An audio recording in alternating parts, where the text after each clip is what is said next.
کس کی لاش؟ اس کا نام واجدہ تھا۔ وہ اپنے شوہر کے ساتھ کرایہ دار کی حیثیت سے میرے مکان میں رہتی تھی۔ واجدہ کا نام سننے کے باوجود مجھے یاد نہیں آیا کہ وہ کس واجدہ کی بات کر رہا ہے۔ میں نے پوچھا اسے کس نے قتل کیا ہے؟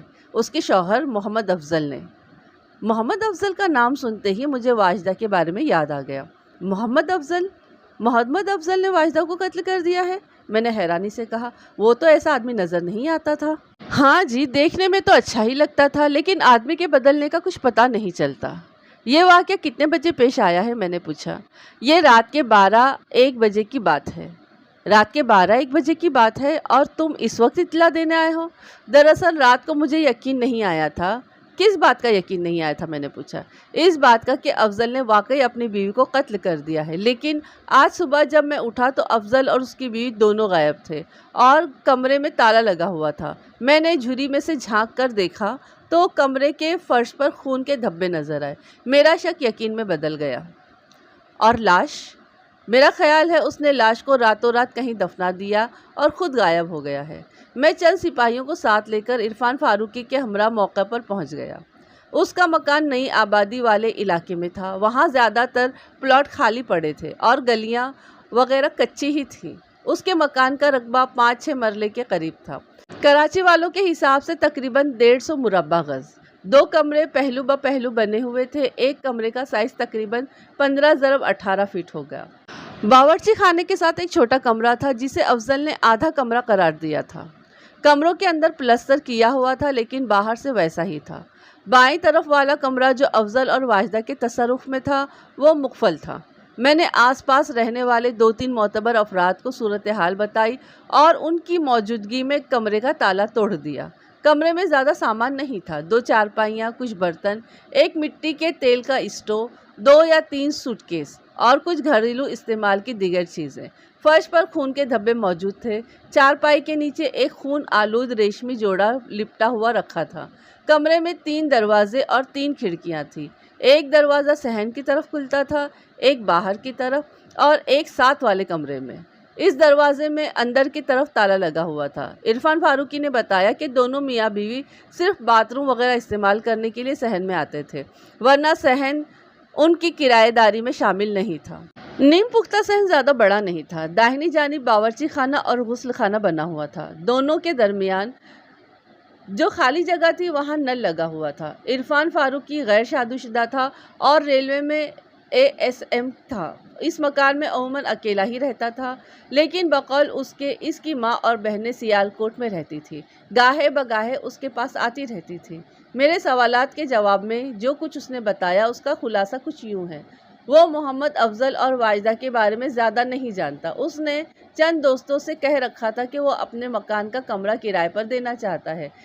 چند ماہ قبل افضل اپنی بیوی کے ہمراہ اس کے پاس آیا اور کمرہ کرائے پر لینے کی خواہش ظاہر کی۔ وہ پڑھا لکھا اور معقول آدمی تھا، اسی لیے اس نے شرائط طے کرنے کے بعد ایک کمرہ کرائے پر دے دیا۔ میں نے اس کی ذاتی زندگی کے بارے میں سوالات نہیں کیے۔ عرفان بولا، لیکن بعد میں پتہ چلا کہ انہوں نے اپنے رشتہ داروں سے چھپ کر شادی کی تھی اور حالات نارمل ہونے تک الگ رہنا چاہتے تھے۔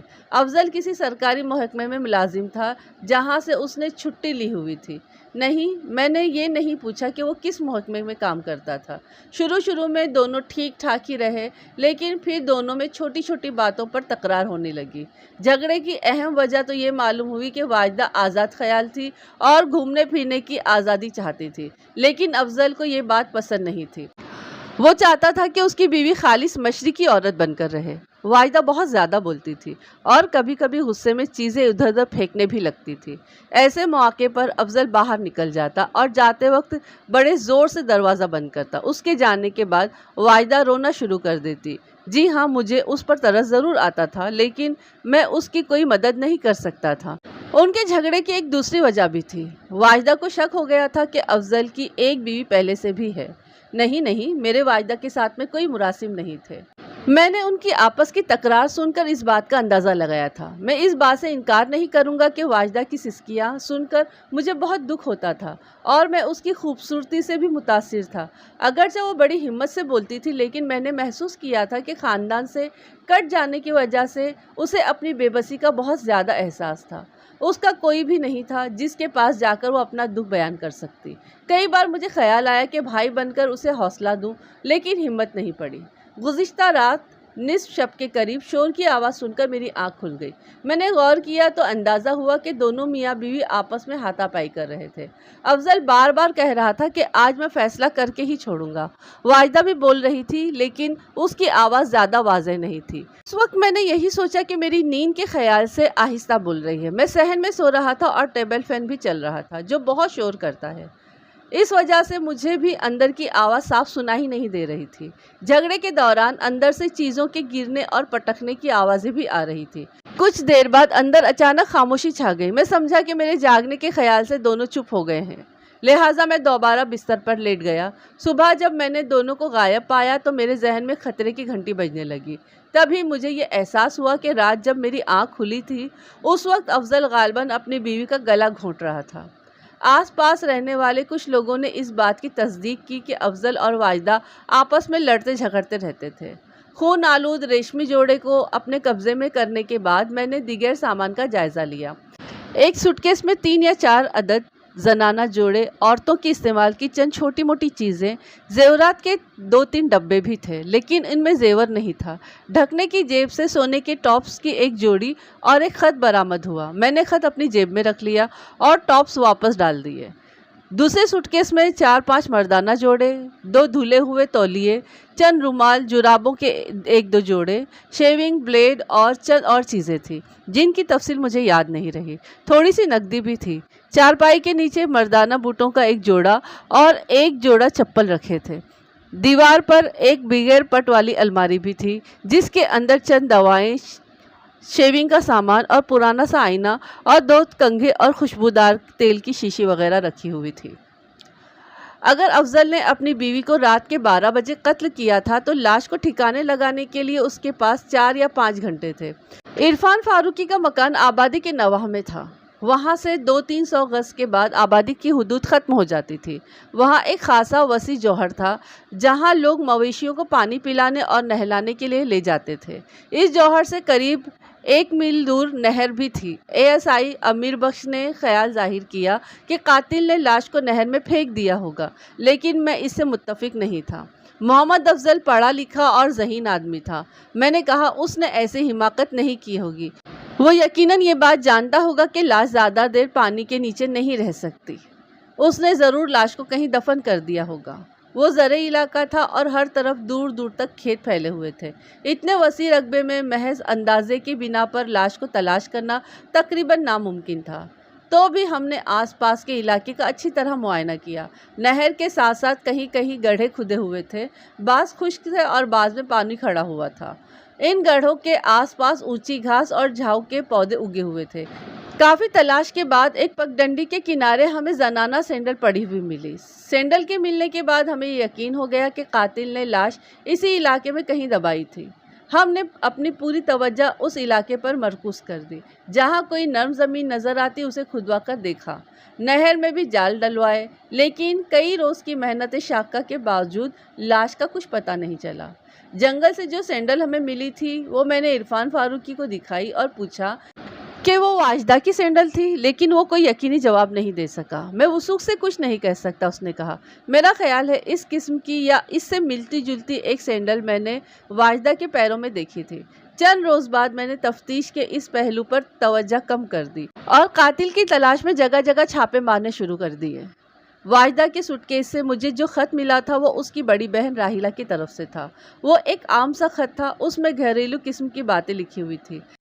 البتہ چند فقرے قابل غور تھے۔ لکھا تھا، پیاری بہن، خدا کا شکر ہے کہ تم دوبارہ اپنا گھر آباد کرنے میں کامیاب ہو گئی ہو۔ اس دفعہ کوئی غلطی نہ کرنا، عزت سے اپنا گھر آباد کر لو گی تو سب لوگ راضی ہو جائیں گے۔ نیچے ایک چھوٹے سے قصبے کا پتہ درج تھا جو وہاں سے 15-16 میل کے فاصلے پر تھا۔ میں اپنی پہلی فرصت میں اس قصبے میں پہنچ گیا۔ پتہ تلاش کرنے میں زیادہ دقت نہیں ہوئی۔ دستک کے جواب میں ایک عورت نے دروازہ کھولا اور مجھے دیکھ کر جلدی سے دروازے کی اوٹ میں ہو گئی۔ آپ کس سے ملنا چاہتے ہیں؟ اس نے پوچھا۔ راحیلہ نام کی کوئی لڑکی اس گھر میں رہتی ہے؟ میں نے پوچھا۔ آپ کون ہیں؟ میرا نام ملک صفدر حیات ہے۔ میں ضلع جھنگ کے ایک علاقے میں تھانے دار ہوں اور راحیلہ کی بہن کے بارے میں کچھ پوچھنے آیا ہوں۔ یا اللہ خیر، وہ گھبرا کر بولی۔ کیا ہوا میری بہن کو؟ میں ہی ہوں راحیلہ، آپ اندر آ جائیں، میری بہن خیریت سے تو ہے نا؟ وہ مجھے ایک سجے ہوئے ڈرائنگ روم میں لے گئی۔ ملک صاحب مجھے کوئی خیریت کی خبر سنانا، اس نے مزید کہا۔ میں پہلے ہی بہت دکھی ہوں، یا اللہ میری بہن خیریت سے ہو۔ پروردگار، اس نے بہت دکھ اٹھائے ہیں۔ اس کے درد انگیز کلمات سن کر میں نے سوچا کہ قتل کی خبر سنانا مناسب نہیں، لہٰذا میں نے بات بناتے ہوئے کہا، تمہاری بہن واجدہ کچھ عرصے سے اپنے شوہر کے ہمراہ ہمارے علاقے میں مقیم تھی۔ دونوں ایک کرائے کے مکان میں رہتے تھے۔ چند روز پہلے دونوں اچانک کہیں چلے گئے ہیں۔ جاتے وقت انہوں نے مالک مکان کو کچھ بھی نہیں بتایا، شاید اس کا کچھ کرایہ ان پر واجب الادا ہے، اور اس نے پریشانی کی وجہ سے تھانے میں رپورٹ درج کرا دی۔ مجھے پہلے ہی ڈر تھا، راحیلہ نے کہا۔ واجدہ نے پھر کسی غلط آدمی کو منتخب کر لیا ہوگا۔ اس نے باریک سے دوپٹے سے آدھا منہ چھپایا ہوا تھا۔ میں نے اندازہ لگایا کہ اس کی عمر 27-28 سال کے لگ بھگ ہوگی۔ وہ واجدہ کی طرح شوخ اور خوبصورت نہیں تھی، تاہم اس کے نقوش واجدہ سے ملتے جلتے تھے۔ چند سال پہلے وہ یقیناً خوبصورت رہی ہوگی، لیکن اس وقت اس کے چہرے پر تفکرات کی لکیریں نمایاں تھیں۔ وہ ایسا چہرہ معلوم ہوتا تھا جو حالات کی تلخیوں اور سختیوں کے باعث مسکرانا بھول گیا ہو۔ میں تمہارا مطلب نہیں سمجھا، میں نے کہا، ذرا تفصیل سے بتانا ساری بات۔ اس نے بتایا کہ واجدہ بچپن ہی سے شوخ طبیعت کی لڑکی تھی۔ اس کی شوخی اور خوبصورتی کی وجہ سے ہر شخص اسے پسند کرتا تھا، سوائے اس کے والد کے۔ وہ بے دھڑک ہر شخص سے بات کر لیتی تھی اور کسی سے نہیں ڈرتی تھی۔ ابھی وہ 15-16 سال کی ہوئی تھی کہ اس کے لیے رشتے آنا شروع ہو گئے۔ اس وقت ماں زندہ تھی۔ واجدہ نے ماں سے صاف کہہ دیا تھا کہ وہ کسی ایرے گیرے کے ساتھ شادی نہیں کرے گی۔ یہ تو اتنی پریشانی کی بات نہیں تھی، راحیلہ نے بات جاری رکھتے ہوئے کہا۔ اصل پریشانی اس وقت شروع ہوئی جب محلے کے لڑکوں نے واجدہ کو تنگ کرنا شروع کر دیا۔ کوئی آوازیں کستا، کوئی اسکول سے گھر اور گھر سے اسکول تک اس کا پیچھا کرتا۔ بعض نے فضول قسم کے خط لکھنے شروع کر دیے۔ ایک خط والد صاحب کے ہاتھ لگ گیا۔ وہ کٹر قسم کے مذہبی آدمی ہیں۔ انہوں نے واجدہ کو کمرے میں بند کر کے بہت مارا۔ واجدہ کہتی رہی کہ اس کا اس خط سے کوئی واسطہ نہیں، وہ خط بھیجنے والے کو جانتی تک نہیں، لیکن ابا جان نے اس کی کوئی بات نہیں سنی۔ وہ اسے مارتے جاتے اور یہ کہتے جاتے کہ عورت کا خوبصورت ہونا فتنہ ہے، میں تیری شکل بگاڑ دوں گا، تیزاب ڈال دوں گا تیرے چہرے پر۔ امی نے کہا کہ آپ اس لڑکے سے جا کر پوچھیں، اس کے ماں باپ سے بات کریں کہ اس نے یہ خط کیوں لکھا تھا، تھانے میں رپورٹ کریں۔ اس پر بولے، تھانے کچہری میں زندگی برباد کرنے کے بجائے میں اس فتنے کو ہی کیوں نہ ختم کر دوں۔ ملک صاحب، میری بہن بری نہیں تھی، ابا جی کی سختی نے اس کے اندر بغاوت پیدا کر دی تھی۔ ایک دن اس نے کہا کہ اگر نہ کردہ گناہوں پر مار کھانی ہے تو پھر کیوں نہ کچھ کر کے مار کھاؤں۔ پھر ہماری امی کا انتقال ہو گیا تو ابا جی کی سختیاں اور زیادہ بڑھ گئیں۔ انہوں نے ہمارے مستقبل کی کبھی فکر نہیں کی، جو بھی رشتہ ہمارے لیے آتا ان میں انہیں خرابی ہی نظر آتی۔ کہتے اور تو سب ٹھیک ہے، یہ لڑکا دیندار نہیں۔ لوگوں نے اس بات کو ہمارا مذاق بنا لیا۔ کہیں ہمارے رشتے کی بات چلتی تو جاننے والے کہتے کہ پہلے یہ تو دیکھ لو کہ لڑکا دیندار بھی ہے کہ نہیں۔ ابا جی ایسی باتوں کے جواب میں کہتے، میں اپنی بیٹیوں کو گھر بٹھائے رکھوں گا، لیکن کسی فاسق، فاجر یا گنہگار کے ساتھ شادی نہیں کروں گا۔ ابا جی آخرت کے عذاب سے بہت ڈرتے ہیں، ہمیں بھی ڈراتے رہتے ہیں۔ مجھے آخرت کے عذاب کا تو پتہ نہیں، لیکن ایک بات بڑی سچی ہے، ابا جی نے اپنی حرکتوں کی وجہ سے ہماری زندگی واقعی عذاب بنا رکھی ہے۔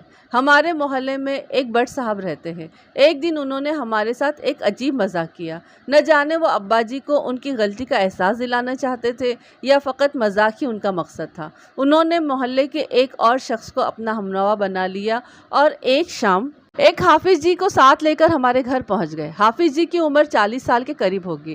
بٹ صاحب نے پہلے تو حافظ جی سے تلاوت سنوائی، ان کی آواز بہت اچھی تھی۔ پھر انہوں نے حافظ جی کے لیے میرا رشتہ مانگ لیا۔ کہنے لگے تھوڑا سا عیب ضرور ہے پر لڑکا دیندار ہے، اگر کوئی اور ہوتا تو وہ بٹ صاحب کو دھکے دے کر گھر سے نکال دیتا، لیکن ابا جی نے کہا کہ وہ سوچ کر جواب دیں گے۔ میں پریشان ہو گئی، مجھے خدشہ تھا کہ ابا جی ہاں کر دیں گے، کیونکہ جس قسم کے دیندار لڑکے کی انہیں تلاش تھی حافظ جی اس پر پورا اترتے تھے۔ میں نے رو رو کر اپنا حال برا کر لیا۔